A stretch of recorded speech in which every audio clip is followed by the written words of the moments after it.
The message arrived at exactly 1423 Earth Standard Time, just like all the others had for the past 212 years. Admiral Lee Ji-won sat in her command chair aboard the flagship New Seoul, watching the familiar blue glow of the quantum relay beacon as it transmitted yet another invitation from the Galactic Council. "Same message as always, Admiral," reported Communications Officer Park Min-ho from his station. "They want us to join their big happy family of 847 species. They promise trade, technology, and protection from hostile forces." Ji-won almost smiled. If only they knew how funny that last part was. Earth needed protection about as much as a tiger needed protection from field mice. "Any new threats this time?" she asked, though she already knew the answer. "Yes, ma'am. They say if we don't respond within 30 standard galactic days, they'll take appropriate measures to ensure we follow galactic law." Minho turned from his console. "Should I file it with the others?" "Put it in the archive," Ji-won said, "right next to the other 4,637 identical messages." The bridge of the New Seoul was quiet except for the soft hum of advanced systems that the Galactic Council couldn't even imagine. Through the massive viewports, Earth hung like a blue jewel against the black of space. Beautiful, peaceful, and completely ignored by the galaxy at large. Just the way humanity liked it. Captain Nam Soo-jin's voice crackled over the comm from her reconnaissance ship at the edge of the solar system. "Admiral, the Council's messenger ship just jumped to hyperspace. Same route as always. They'll be back home in about 6 days." "Any sign they suspect we're watching them?" "None at all. Their sensors can't detect our ships even when we're right next to them. They still think we're using chemical rockets and radio waves." Ji-won stood and walked to the main tactical display. It showed not just the solar system but everything within 50 light-years. Every ship, every station, every hidden military base that the Council thought was secret. Humanity had been watching, listening, and learning for 2 centuries, while pretending to be primitive cave dwellers. The truth was simple and terrifying for anyone who might discover it. Humanity had received every single message from the Galactic Council. They had translated every language, decoded every diplomatic protocol, and understood every cultural nuance. They had also watched every war, every betrayal, and every broken promise that defined galactic politics. The decision to ignore the Council hadn't been made in ignorance. It had been made with perfect, complete knowledge of exactly what joining would mean. Dr. Shin Yuna entered the bridge carrying a data pad filled with the latest intelligence reports. As Earth's chief xenopolitical analyst, she knew more about galactic civilization than most Council members knew about their own species. "Admiral, I've finished analyzing their latest political crisis," she said, handing over the pad. "The Viridian Empire and the Korthax Federation are still fighting over mining rights in the neutral zone. The Council's mediation has failed for the 15th time. 3 member species have threatened to leave the Council if their trade routes get disrupted again." Ji-won scrolled through the report. It read like a history of every failed government Earth had ever produced, but worse. At least human governments only had to deal with 1 species. The Galactic Council was trying to manage 847 different races, each with their own biology, psychology, and completely incompatible ideas about how the universe should work. "Any progress on their AI rights debate?" Ji-won asked. "Still deadlocked. The silicon-based species want full citizenship for artificial intelligences. The organic species are terrified of being replaced. The energy beings don't understand why anyone cares. It's been going on for 60 years, with no solution in sight. That was the problem with the Galactic Council in a nutshell. They spent decades arguing about problems that any competent government could solve in months. Their bureaucracy was so tangled that it took 4 years just to approve new membership applications, assuming the applicant species didn't go extinct while waiting. Chief Engineer Ryu Jong-hyun looked up from his technical station. "Admiral, the orbital defense grid is showing full operational status. All 1,000 platforms are online and ready." 1,000, Dr. Shin repeated thoughtfully. "The Council's entire combined fleet has 800 ships. They've never faced anything like what we've built. The orbital defense platforms weren't just weapons. They were mobile battle stations, each one the size of a small city, and packed with technology that made the Council's best ships look like toys. Humanity had spent 2 centuries developing weapons and defenses that no other species had even imagined, let alone built. While the galaxy fought with energy beams and particle cannons, humanity had mastered gravitational manipulation. While so, they relied on quantum computers that took minutes to calculate hyperspace jumps. Human AI systems could plan and execute tactical maneuvers faster than most species could think. The best part was that the Council had no idea any of it existed. "Ma'am," Communications Officer Park said suddenly, "we're receiving a transmission from Captain Zhang Minseo aboard the Busan's Pride.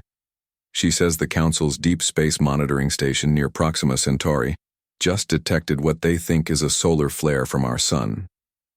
Jiwon grinned. "Let me guess, it wasn't a solar flare?" "No, ma'am.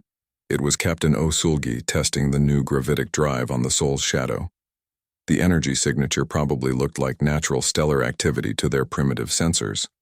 That was another advantage of humanity's approach to space technology. While the galaxy relied on obvious energy-intensive systems that could be detected from light years away, human ships used gravitational fields and quantum manipulation that barely registered on conventional sensors. A human warship could fly right through the middle of a galactic fleet and never be noticed." Director Yihana's voice came through the comm system from Earth's Strategic Intelligence Center. "Admiral, we've intercepted another Council intelligence. Briefing about Earth.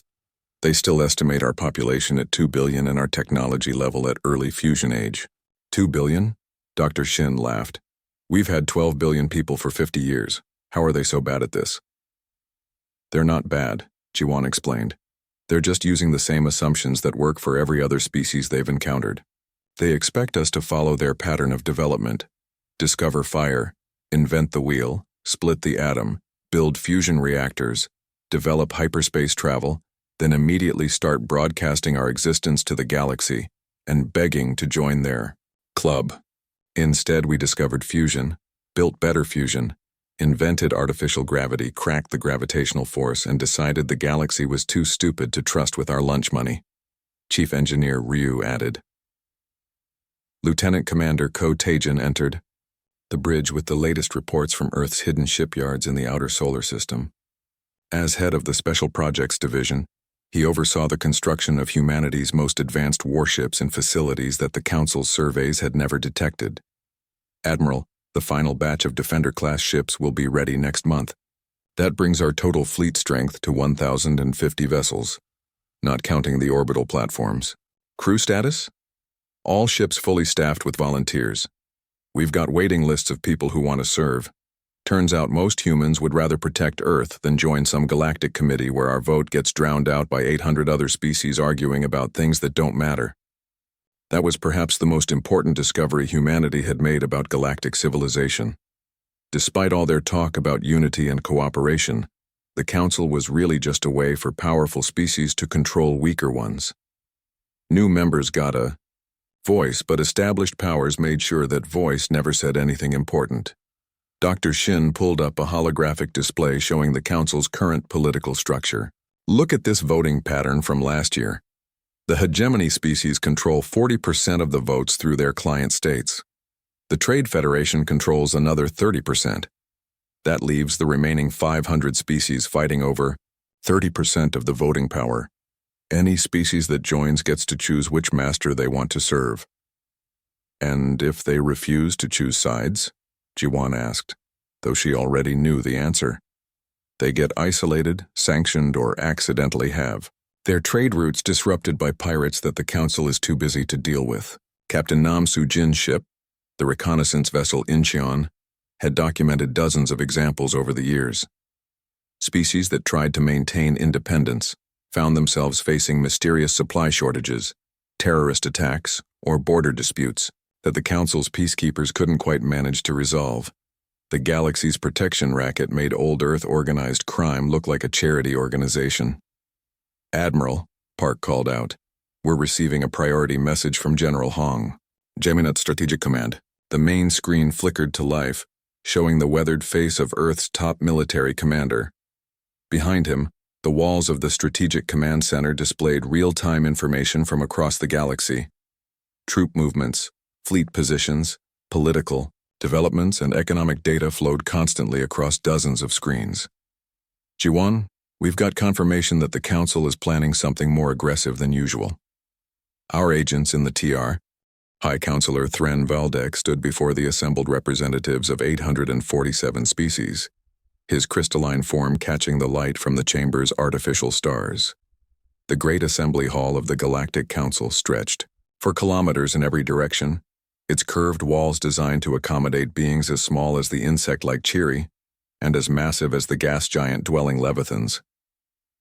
Today, the hall buzzed with frustrated energy from hundreds of different species, all focused on the same infuriating problem. Earth, fellow beings.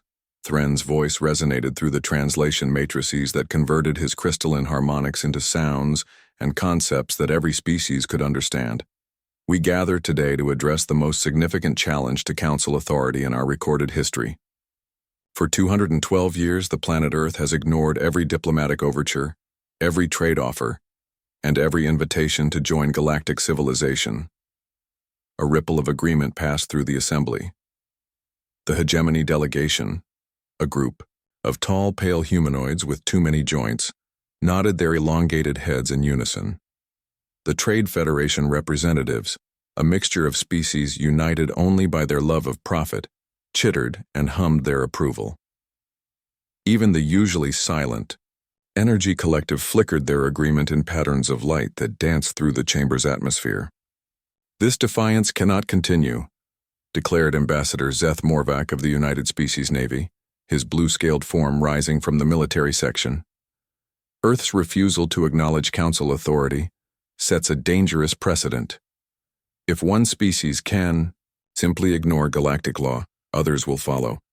Our entire system of order depends on universal compliance."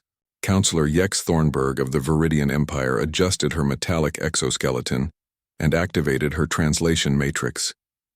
"The Viridians concur with the Admiral's assessment. Our intelligence reports indicate that Earth remains a primitive world, barely capable of interplanetary travel. Their continued silence suggests either profound ignorance or deliberate insolence. Either way, the situation requires correction." In the observation gallery overlooking the main assembly, Director Yi Hana of Earth Strategic Intelligence watched the proceedings through quantum surveillance devices so advanced that the Council's security systems couldn't detect them. She spoke quietly into her communication implant, transmitting her observations directly to Admiral Li Jiwan aboard the New Soul. "They're working themselves into quite a frenzy down there," she reported. "The hegemony wants immediate military action. The Trade Federation is worried about setting precedents that might affect their tributary relationships. The smaller species are split between wanting to see Earth punished and secretly hoping someone finally stands up to Council authority." Admiral Li's voice came back through the quantum link. "Any indication they suspect our real capabilities?" "None whatsoever. Their intelligence briefings are almost comically wrong. They estimate our population at 2 billion, our military at pre-fusion levels, and our space travel capability as limited to chemical rockets. One delegate just suggested that our failure to respond might be because we haven't invented radio yet." On the assembly floor, the debate continued with the passionate intensity that characterized all Council proceedings. Representative Kix Dalmar of the Minor Species Alliance, a being that looked like a cross between a butterfly and a computer, fluttered its wings nervously as it spoke. Perhaps Earth's silence indicates fear rather than defiance. Their world is isolated, far from major trade routes and galactic communication networks. They may not understand the benefits of Council membership, or may be intimidated by our technological superiority. Several delegates made sounds of agreement, though Admiral Morvac's expression suggested he found this interpretation naive. Fear or ignorance, the result is the same. A species that refuses to acknowledge galactic authority cannot be allowed to exist as an independent entity. It undermines everything we've built. Counselor Bex Valdris of the Science Concordat, whose species resembled intelligent plants, rustled her leaves thoughtfully. "Before we consider military intervention, perhaps We should examine why our previous approaches have failed. Our communication protocols should be accessible to any species capable of detecting quantum transmissions. If Earth truly cannot receive our messages, the problem might be technological rather than political. Our messages are being received, Admiral Morvac replied firmly. Our monitoring stations detect the quantum relay activations and confirm signal reception. Earth is choosing not to respond. What Admiral Morvac didn't mention because he didn't know was that Earth's responses to those monitoring efforts were carefully crafted to provide exactly the information humanity wanted the Council to have.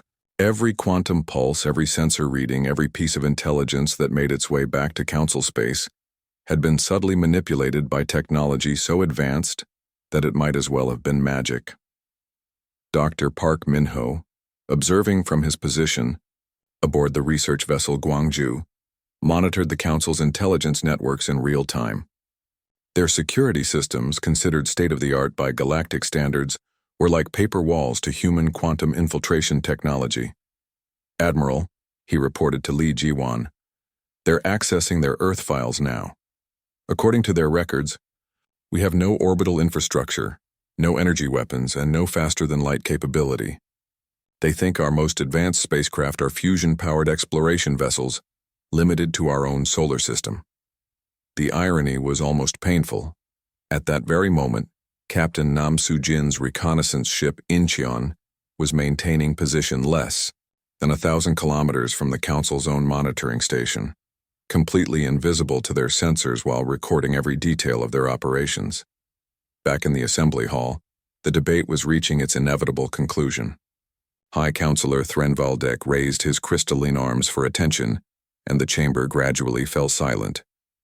The discussion has been illuminating, but we must reach a decision. Earth's continued defiance of galactic law cannot be tolerated. However, we must also consider the precedent set by our response. I propose a measured escalation. Admiral Morvac stepped forward. The United Species Navy will deploy a compliance fleet to Earth's system, 12 dreadnoughts and 40 support vessels, sufficient to establish orbital control and demonstrate Council authority. Once Earth's leadership witnesses our capabilities, they will understand the futility of resistance. And if they still refuse to comply, asked Counselor Valdris, then we proceed to the next level of escalation, targeted strikes against military installations, infrastructure nodes, and command centers. Standard protocol for non-compliant worlds. Director Yi Hana felt a cold satisfaction as she listened to the Council plan Earth's subjugation. Every word was being recorded, analyzed, and transmitted to Earth's leadership. When the history of this day was written, no one would be able to claim that humanity hadn't given the galaxy every opportunity to approach with respect rather than threats. Counselor Yex Thornburg of the Viridian Empire stood again. I must ask for clarification regarding post-compliance administration. Once Earth submits to Council authority, which member state will oversee their integration into galactic civilization? The question sparked immediate controversy. The hegemony wanted Earth added to their client state network. The Trade Federation saw potential profit in managing humanity's resources. The minor species worried about another powerful faction gaining influence in Council politics. Admiral Lee listened to the translation of this debate with grim amusement. They're already arguing about how to divide us up, she told her staff. Like we're some kind of resource to be harvested rather than people with our own interests and rights. Captain Zhang Minseo, commanding the orbital defense platform Busan's Pride, reviewed the tactical projections for the coming confrontation. Ma'am, our analysis of their proposed fleet composition shows standard Council doctrine. Heavy energy weapons, quantum shielding, and numerical superiority. They're planning to overwhelm us with conventional force. How long would it take our current orbital assets to neutralize their entire fleet? Assuming they deploy as planned, approximately 14 minutes from engagement initiation to complete destruction of all hostile units. That includes time for surrender negotiations and withdrawal offers. Chief Engineer Ryu Jongyun looked up from his calculations. Admiral, their 12 dreadnoughts represent roughly 2% of total Council military capacity. If we eliminate them quickly and decisively, the political shock should prevent any immediate retaliation while they reassess our capabilities. The beauty of humanity's position was that the Council's own intelligence failures had created the perfect trap.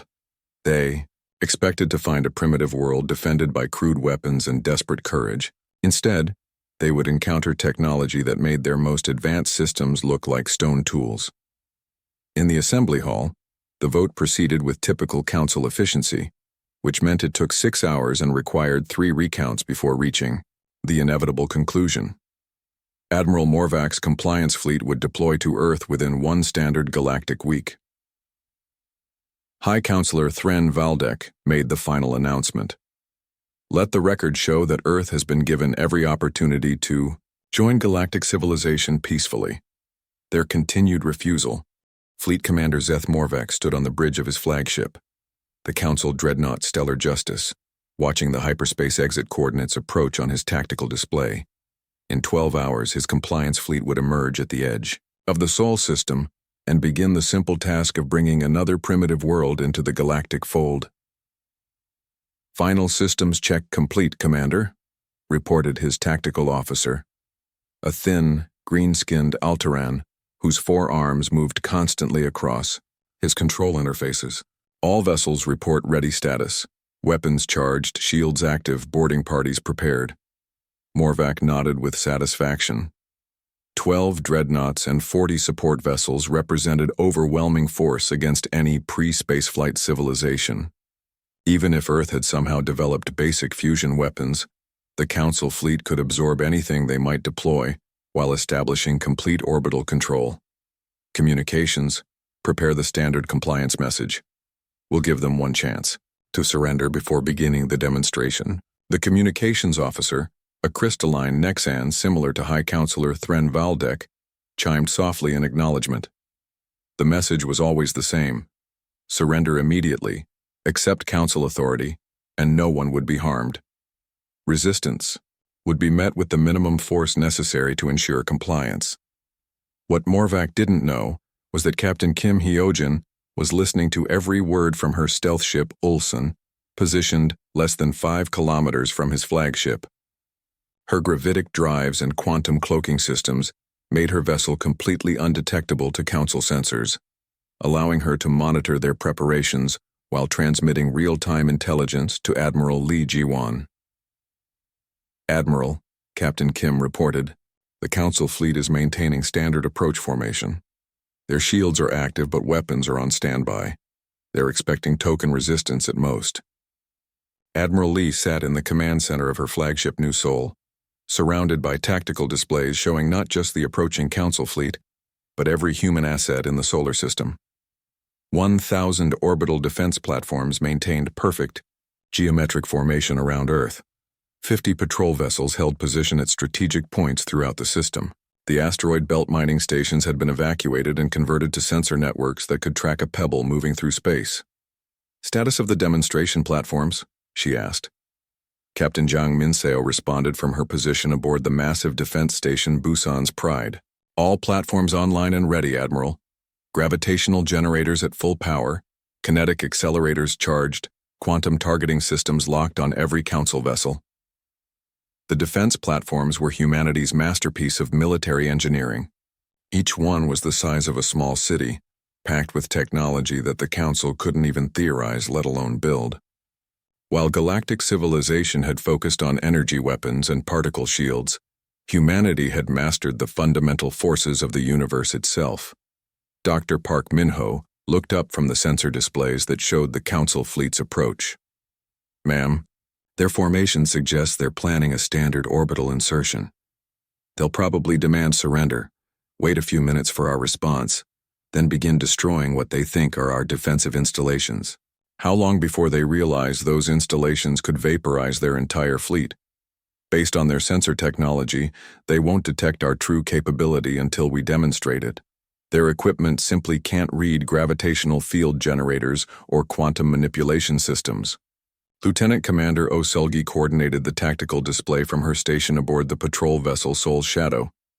Her ship, like all human vessels, used technology that seemed to violate basic physics, gravitational drives that could accelerate a ship to near light speed instantly, quantum processors that could calculate hyperspace jumps in nanoseconds. Defensive systems that didn't just stop energy weapons but absorbed them and converted them into additional power. Admiral, all patrol vessels report ready. If the Council fleet attempts to scatter, we can intercept and contain them anywhere in the system. The approaching confrontation represented 2 centuries of careful preparation, meeting 2 centuries of willful ignorance. The Council had convinced themselves that any species capable of interstellar communication would immediately seek galactic contact. They had never considered that a species might listen, learn, and decide that galactic civilization wasn't worth joining. General Hong Jaemin's voice came through the communication system from Earth's Strategic Command Center. Admiral, we've received final authorization from the United Earth Assembly. You are cleared to proceed with full demonstration protocol. Show them what they're really dealing with, but give them every opportunity to withdraw peacefully. Understood, General. We'll make this as educational as possible. The quantum relay networks that connected human ships throughout the solar system hummed with activity as final preparations were completed. Unlike the energy-intensive communication systems used by galactic civilization, human quantum networks operated through folded space-time, making them impossible to detect or intercept. Captain Nam Soo-jin reported from her reconnaissance position near the system's edge. Council fleet dropping to sublight in 3, 2, 1. Emergence complete. 52 ships materialized at the edge of the solar system in perfect formation.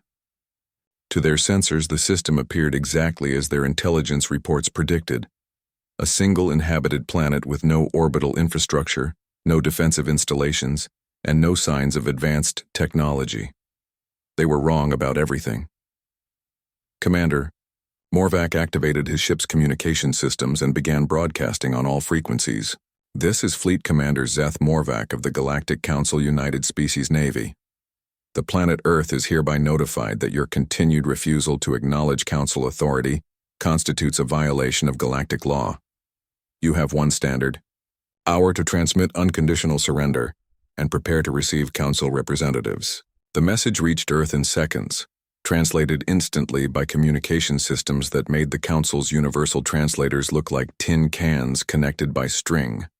Admiral Lee activated her own communication system, broadcasting on frequencies that the Council fleet shouldn't have known existed. When her voice reached the Stellar Justice, every officer on the bridge froze in shock. Fleet Commander Morvac, this is Admiral Lee Ji-won of the Terran Defense Forces. You are entering sovereign human space without authorization. State your intentions, and prepare to receive escort to the edge of our system. The silence on the Council flagship's bridge stretched for nearly a minute as the implications sank in. Earth not only possessed advanced communication technology, but they had been monitoring Council transmissions closely enough to know Morvac's name and rank. How are they speaking galactic standard? Whispered the tactical officer. Their planet isn't supposed to have any contact with galactic civilization. Commander Morvac recovered his composure with visible effort. Admiral Lee, your world has ignored Council diplomatic overtures for over 2 centuries. This fleet is here to ensure compliance with galactic law and to escort Earth's representatives to Council space for immediate integration procedures. Commander Morvac, Earth has received every message the Council has sent. We have observed galactic civilization extensively and determined that membership in your organization would not serve humanity's interests. We respectfully decline your invitation and request that you leave our system immediately. The Council officers exchanged shocked glances. Not only did Earth possess advanced technology, but they had been deliberately ignoring Council authority rather than simply failing to receive messages. Admiral Lee, Morvac said, his voice hardening, refusal to comply with Council authority is not an option. If you do not surrender immediately, my fleet will establish orbital control by force. Commander, I strongly advise against that course of action. Please reconsider your position. Morvac cut the communication and turned to his tactical officer. Begin scanning for their defensive installations. Prepare to eliminate any military targets. Sir, our sensors aren't detecting any orbital defenses. No weapons platforms, no military vessels, no shield generators. Just the planet itself. What the Council's sensors couldn't detect were the 1,000 orbital platforms that surrounded Earth, like invisible guardians. Human stealth technology didn't just hide ships from sensors, it made them completely undetectable to any technology based on electromagnetic or quantum principles. Captain Zhang Minseo spoke quietly into her communication system from aboard Busan's Pride. "Admiral, should we reveal ourselves? All platforms, prepare for visibility. Let them see what they're really facing." Across Earth's orbital space, 1,000 defensive platforms simultaneously deactivated their stealth systems. The effect on the Council Fleet sensors was instantaneous and overwhelming. "Commander," the tactical officer shouted, his forearms dancing across his controls in panic. "I'm reading massive energy signatures throughout Earth's orbital space. Hundreds, no, thousands of installations. They're huge, sir. Each one is reading as larger than our biggest dreadnought." Commander Morvac stared at the tactical display in disbelief. Where moments before there had been empty space, now showed a defensive network that dwarfed anything in Council military history. Each platform radiated energy signatures that The emergency session of the Galactic Council convened within hours of Fleet Commander Morvac's return to Council space. The Great Assembly Hall, normally a place of measured debate and careful diplomatic protocol, buzzed with barely controlled panic as representatives from 847 species tried to process the implications of what they had just learned. High Counselor Thren Valdek's crystalline form flickered with agitated patterns of light as he called for order. "Fellow beings, we face an unprecedented crisis. Commander Morvac's report has shattered our fundamental understanding of Earth and its inhabitants." Commander Morvac stood at the central podium, his blue-scaled face showing the strain of the past few days. Around him, holographic displays showed the tactical recordings from his fleet's encounter with Earth's defenses. The images were almost impossible to believe. Thousands of massive defensive platforms appearing from nowhere, human ships that dwarfed Council dreadnoughts, and technology that seemed to operate outside known physical laws. The intelligence. "Failure is complete," Morvac reported, his voice carrying to every corner of the vast chamber. "Earth possesses military capabilities that exceed our most optimistic projections by several orders of magnitude. Their defensive installations alone could destroy our entire combined fleet. More concerning, they have been conducting surveillance operations against Council space for over 2 centuries without our knowledge." Ambassador Yex Thornburg of the Viridian Empire rose from her delegation's seating area, her metallic exoskeleton reflecting the chamber's artificial lights. "Commander, you're suggesting that a single planet has technological superiority over our entire galactic civilization. How is this possible?" "Ma'am, I can only report what my fleet observed. Human technology appears to be based on gravitational manipulation and quantum field manipulation that our scientists insist should be impossible. Their energy signatures don't match any known power source. Their stealth capabilities make our most advanced systems look primitive." In the observation galleries, representatives from smaller species whispered among themselves with a mixture of fear and fascination. For many of them, Council authority was the only thing protecting them from domination by larger, more aggressive neighbors. If Earth could simply ignore that authority with impunity, what did that mean for the entire galactic order? Counselor Bex Valdris of the Science Concordat rustled her leaves nervously as she accessed her datapad. "Commander, our theoretical physics department has reviewed your sensor recordings. They insist that the gravitational signatures you detected are physically impossible. Matter cannot be organized to generate those kinds of field effects. With respect, Counselor, I suggest your theoretical physics department needs to revise their theories. I saw what I saw, and my entire fleet recorded the same impossible readings. What neither Morvac nor the Council knew was that Director Yi Hana was monitoring their emergency session through the same quantum surveillance networks that had been observing Council activities for decades. Her agents had penetrated every major government, every military installation, and every research facility in Council space without being detected once. From her position aboard the stealth vessel Hidden Truth, positioned in the asteroid field surrounding the Council's capital system, she transmitted real-time intelligence back to Admiral Li Jiwan and Earth's Strategic Command. "Admiral, "The Council is in complete chaos," she reported. "Half the delegations are demanding immediate military action against Earth. The other half are terrified of provoking a war they can't win. The smaller species are starting to question whether Council protection is worth the price they pay for it." Admiral Lee studied the intelligence reports from her command center aboard the New Sol. Earth's orbital defenses remained at full readiness, but the immediate threat had passed. The Council's compliance fleet had retreated in disorder, and early intelligence suggested that no follow-up military action was being planned, at least not yet. "Any sign they're developing countermeasures to our technology?" she asked. Dr. Park, Mignot looked up from his analysis station. "They're trying, but they're starting from completely wrong assumptions. Their scientists think our gravitational manipulation is some kind of exotic matter application. They have no concept of quantum field engineering or dimensional folding. It would take them centuries to develop even basic versions of our current technology.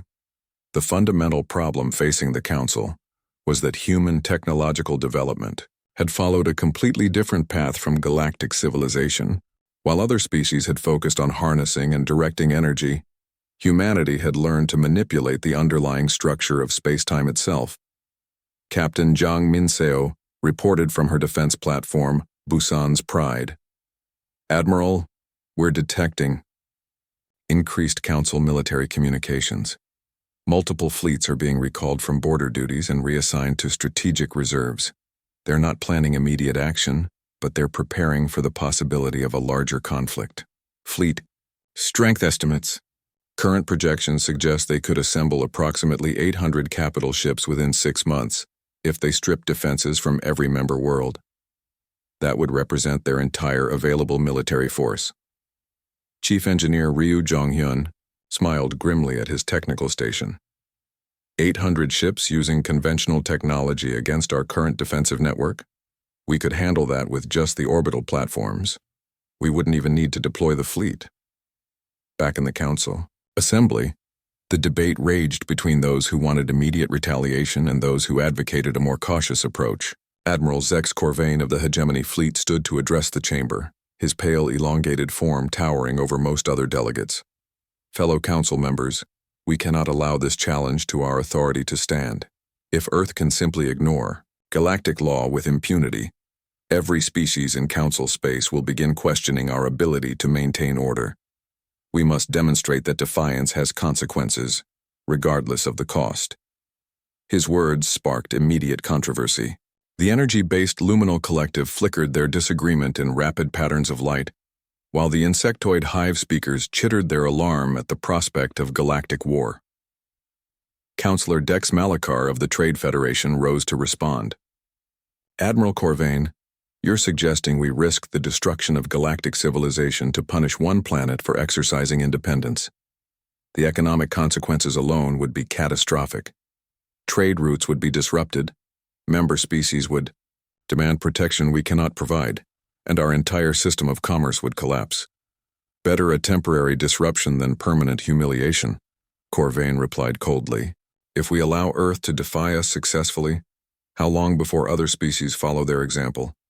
How long before the outer rim worlds decide they don't need Council protection? How long before our entire sphere of influence crumbles?" The question struck at the heart of the Council's dilemma. Their authority rested on the assumption that membership was both beneficial and inevitable. Earth had demonstrated that advanced civilizations could exist outside Council control, and that revelation was already having ripple effects throughout galactic politics. Representative Kix Dalmar of the Minor Species Alliance fluttered nervously as he spoke. "Perhaps the question we should be asking is not how to force Earth's compliance, but why they chose independence in the first place. Their Admiral Lee mentioned observing our wars, our politics, and our methods. What if their rejection of Council membership is based on legitimate concerns about our governance? The suggestion that Earth might have good reasons for avoiding Council membership provoked immediate outrage from the major power blocks. The idea that galactic civilization might be fundamentally flawed was not one they were prepared to consider. Hi. Councillor Thren Valdek called for order as the debate threatened to devolve into chaos. The immediate question before us is practical rather than philosophical. Earth has demonstrated technological superiority and military strength that exceeds our current capabilities. They have also shown extensive knowledge of our operations and decision-making processes. Any military action against them must take these factors into account. Commander Morvac stepped forward again. High Counselor, there's another factor to consider. During my fleet's encounter with Earth's defenses, Admiral Lee specifically mentioned that they would be open to diplomatic contact with individual species or organizations that approached them with respect rather than threats. They're not completely isolationist. They're selective about their associations. This revelation sparked a new wave of concern among Council delegates. If Earth was willing to engage with some galactic entities but not others, it suggested they were making judgments about which civilizations were worth dealing with. The implicit criticism of Council governance was impossible to ignore. Director Yi Hana continued monitoring the proceedings, noting the subtle shifts in alliance patterns as various species began reconsidering their positions. The smaller, more independent-minded delegations were clearly intrigued by Earth's example. Several of the Outer Rim species had long chafed under Council oversight, and Earth's successful defiance provided a possible model for their own independence. Admiral, she reported to Earth Command, we're seeing the beginning of 6 months after the failed Council compliance mission. Admiral Lee Ji-won stood in the newly constructed diplomatic reception center on Luna, watching through the massive viewport as the first official delegation from the Altaran Republic approached Earth space. Their small fleet of science vessels moved cautiously through the orbital defense grid, escorted by Captain Osulgi's patrol ship, Sol's Shadow. Admiral, reported Communications Officer Park Minho. The Altaran delegation is requesting permission to establish a permanent embassy in Earth space. They're also proposing joint research initiatives in quantum physics and gravitational engineering. Lee smiled as she reviewed the formal diplomatic protocols that Earth had developed for dealing with individual species rather than the Council as a whole. Unlike the heavy-handed compliance demands that had characterized Council diplomacy, these new relationships were being built on mutual respect and genuine scientific curiosity. Grant them permission to establish an embassy on Luna Station. Schedule a formal meeting with their chief scientist for next week. The Altaran Republic had been the first species to break ranks with Council policy and approach Earth independently. Their message had been simple and refreshing. They were interested in learning from humanity's technological achievements and sharing their own scientific discoveries. No demands, no threats, no bureaucratic requirements, just the kind of straightforward, scientific cooperation that Earth had always hoped was possible. Dr. Shin Yuna entered the observation deck, carrying a data pad filled with diplomatic reports.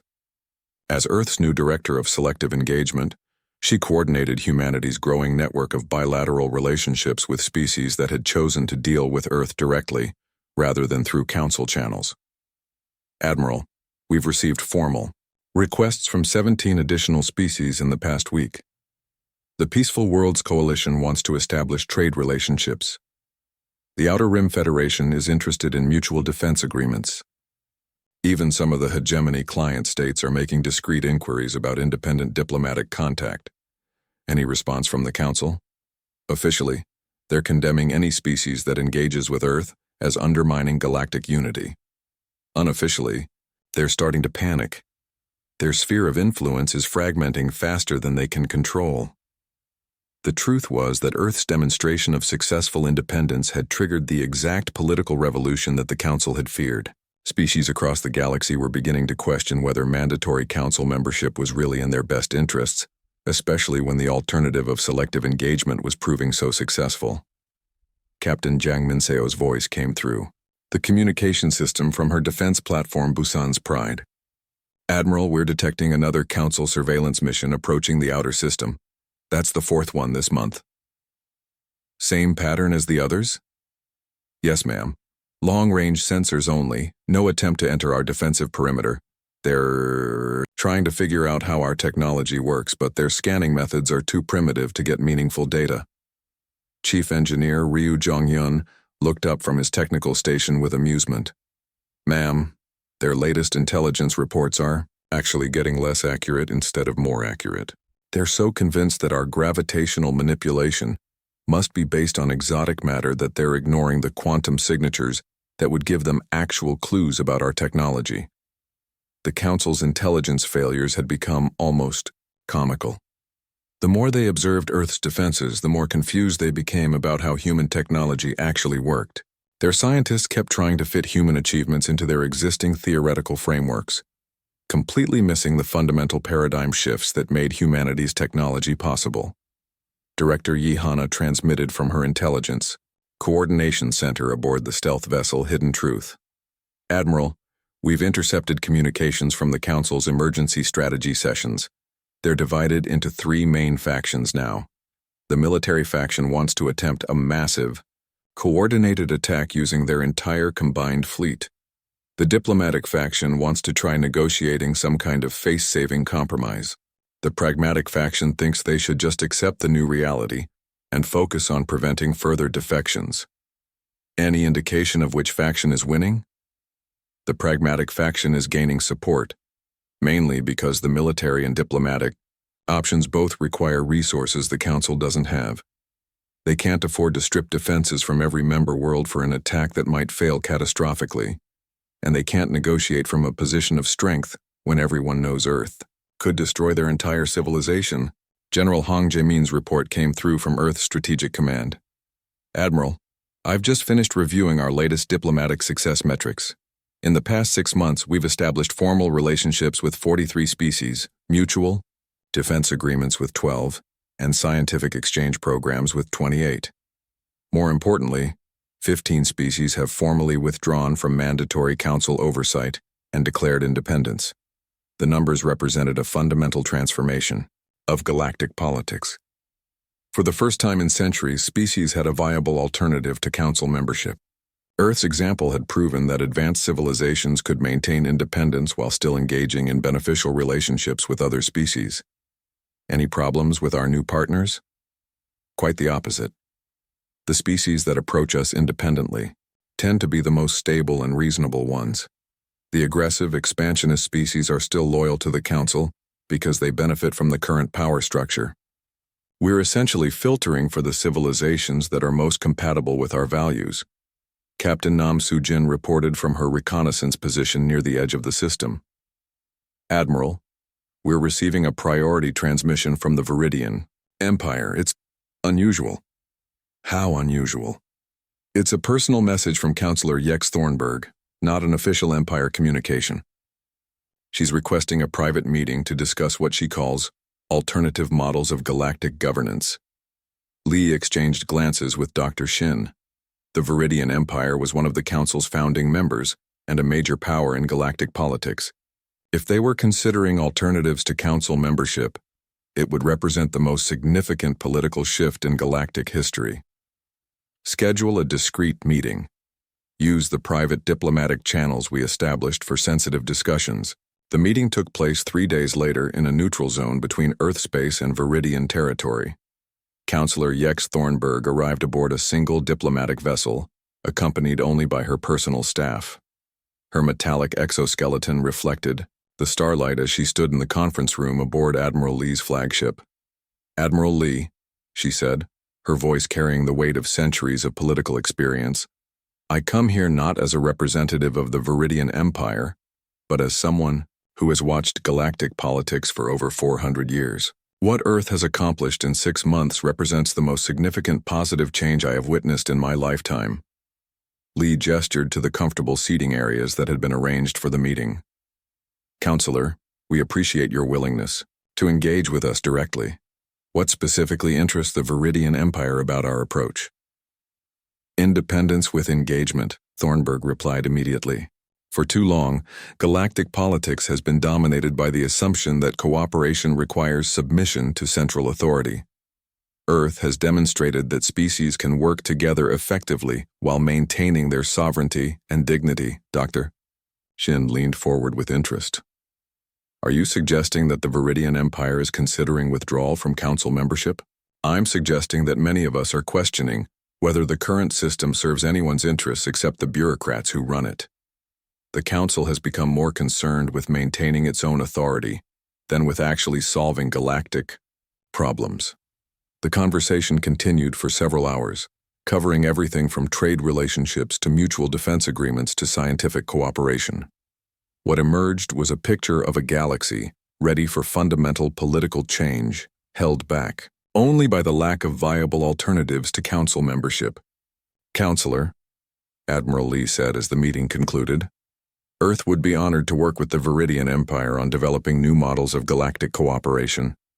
We believe that voluntary association based on mutual benefit is far more stable and productive than mandatory membership enforced by threat of military action."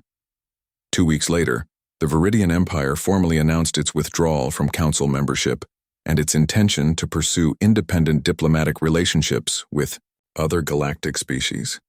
The announcement sent shockwaves through Council space and triggered a cascade of similar declarations from other major powers. Captain Kim Hyojin monitored the political chaos from her stealth position near the Council's capital system. "Admiral, the Council is in complete disarray. High Counselor Thren Valdek has called for emergency sessions, but half the member species aren't bothering to attend. The hegemony is threatening military action against any species that withdraws, but they don't have the force projection capability to follow through on their threats." Within 3 months, the Galactic Council had lost over 200 member species. The remaining members were mostly either